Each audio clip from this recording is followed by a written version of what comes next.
There are questions we ask not because we want information, but because we want reassurance. And then there are questions we ask that carry too much weight to ever receive a clean, honest answer. Not because someone wants to deceive us, but because the truth itself is complicated, fragile, and sometimes even dangerous to say out loud. In intimacy, honesty is not just about courage, it's about safety.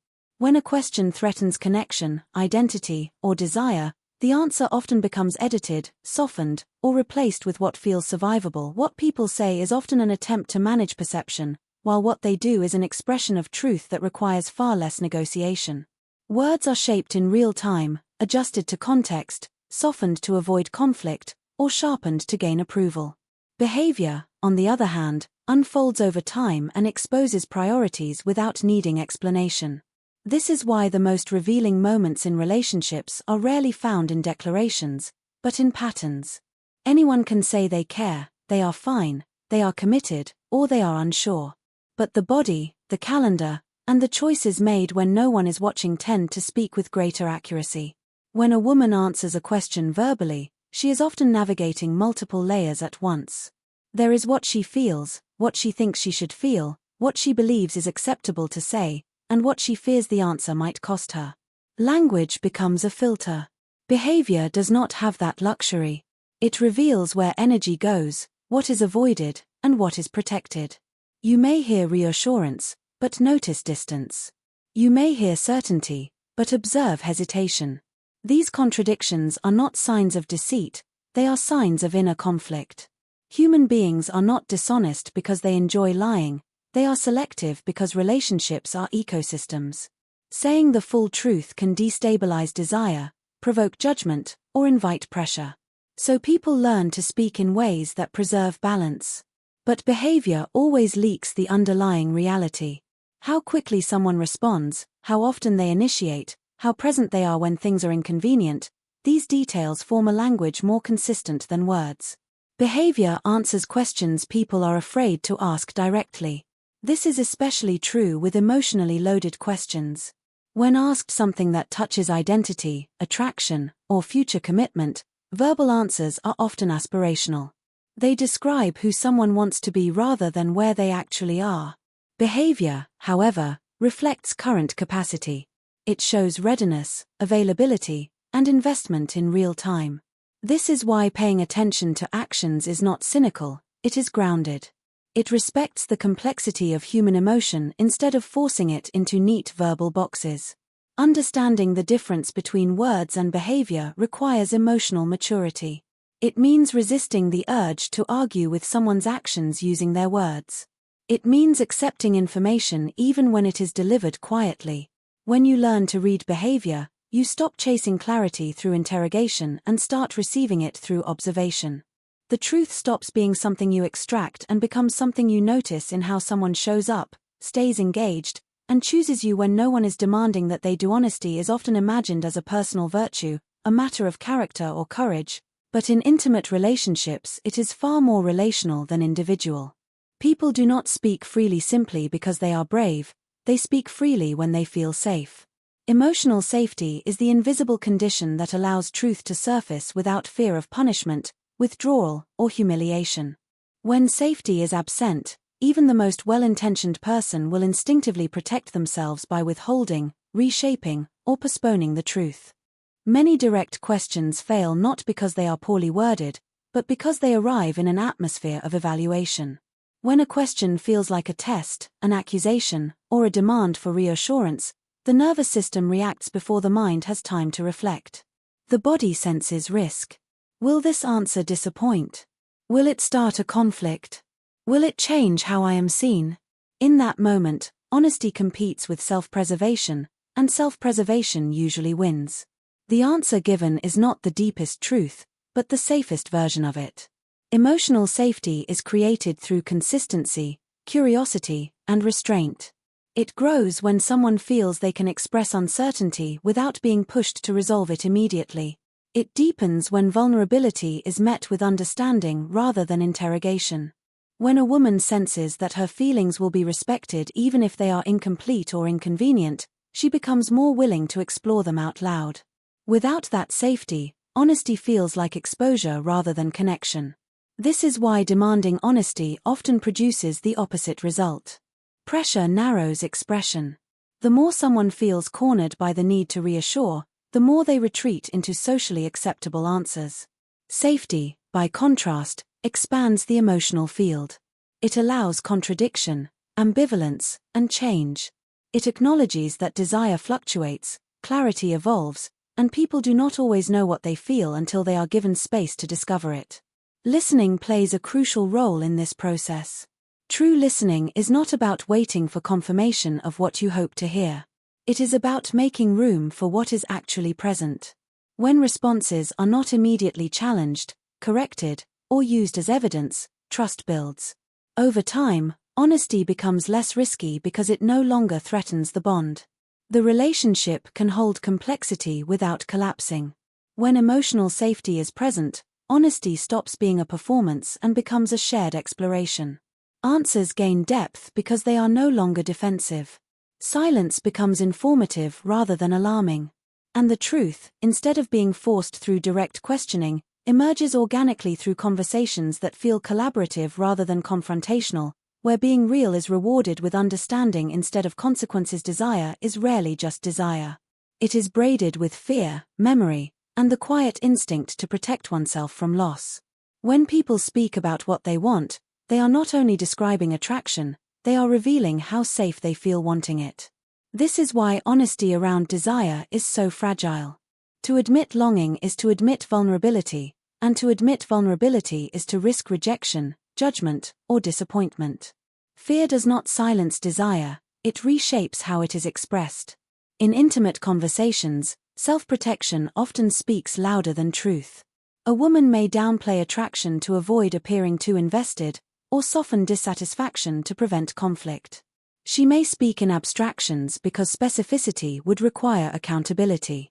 These are not games, they are strategies learned through experience. Each relationship leaves traces. Past criticism, betrayal, or emotional withdrawal teaches the nervous system what is dangerous to reveal. Over time, fear becomes a quiet editor, deciding which truths are safe enough to share. Desire is also tied to identity. What we want says something about who we are, and not all parts of that self feel acceptable.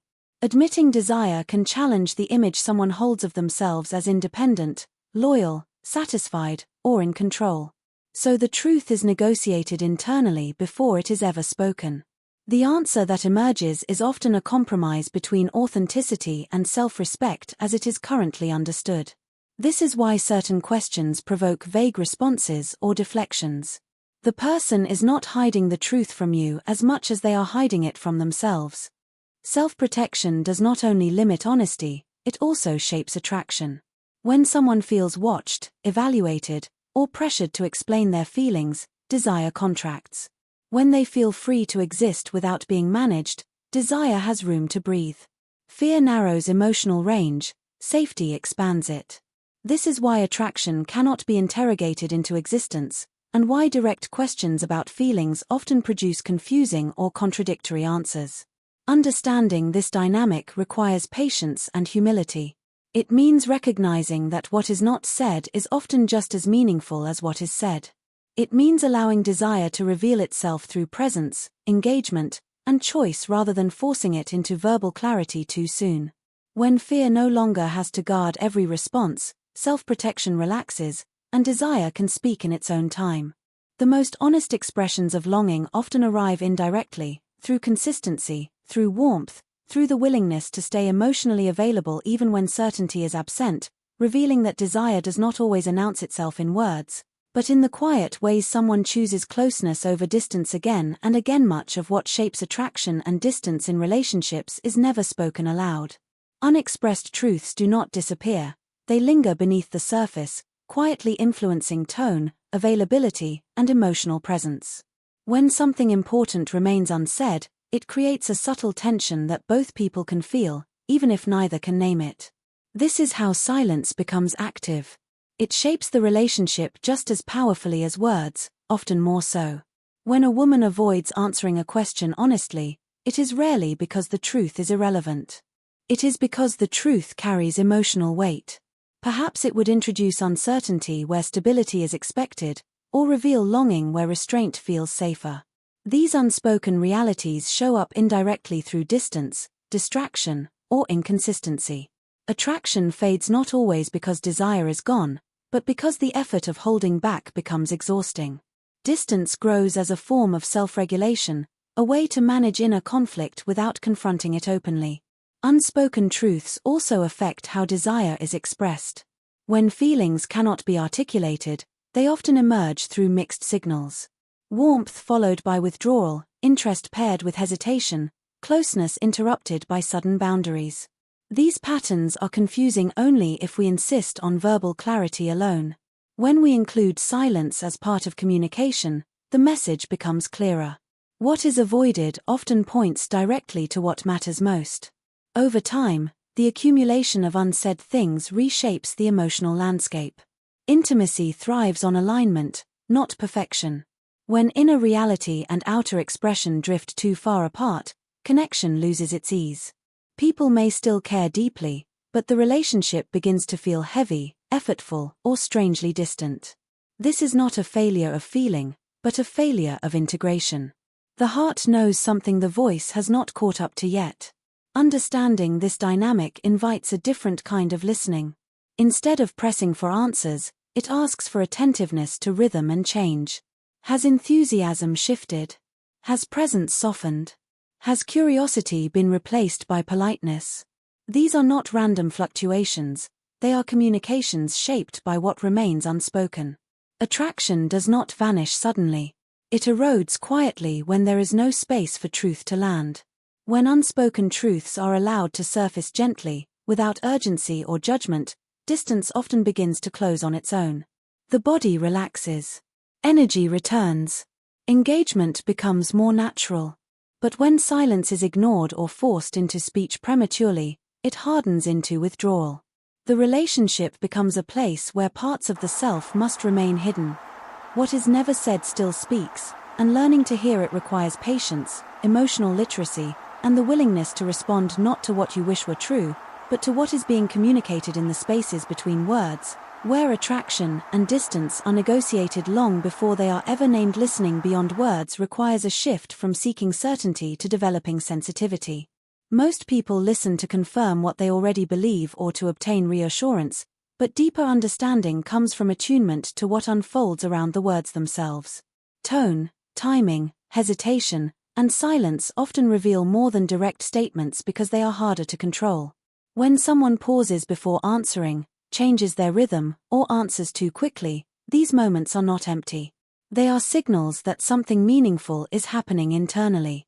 Silence is frequently misunderstood as absence, when it is often full of information. A delayed response can indicate reflection, conflict, or fear of consequence. A quick, polished answer may suggest protection rather than clarity. When a woman avoids a topic or redirects the conversation, it is not necessarily avoidance of you, but avoidance of the emotional risk attached to the subject. Listening deeply means resisting the urge to fill these spaces with assumptions or pressure. It means allowing silence to remain long enough to show its shape. Timing matters as much as content. Truth is not only about what is said, but when it is said. Someone may be honest in a moment of calm and guarded in a moment of tension. Emotional availability fluctuates, and listening beyond words requires respect for these rhythms. When conversations are forced at the wrong moment, answers tend to be defensive. When space is given, truth often emerges naturally, without interrogation. Presence is the foundation of this kind of listening. Being present means staying emotionally engaged even when the conversation becomes uncomfortable or unclear. It means not rushing to correct, reassure, or resolve. When someone feels truly heard, without interruption or agenda, they are more likely to move closer to what they actually feel. Listening becomes an invitation rather than a demand. Learning to listen this way also involves trusting patterns over isolated moments. One conversation rarely tells the full story, but repeated signals form a narrative. Consistent warmth, recurring hesitation, ongoing curiosity, or gradual withdrawal all speak. These patterns are the language of emotional truth. When you listen for them, You stop chasing explanations and start understanding reality as it is. This approach requires restraint. It asks you to tolerate ambiguity without rushing to conclusions. It asks you to notice rather than confront, to receive rather than extract. In doing so, you create an environment where honesty is no longer something to be defended, but something that can unfold safely over time, allowing connection to deepen through awareness rather than control, and understanding to grow through listening that honors not just what is spoken, but everything that lives quietly beneath it.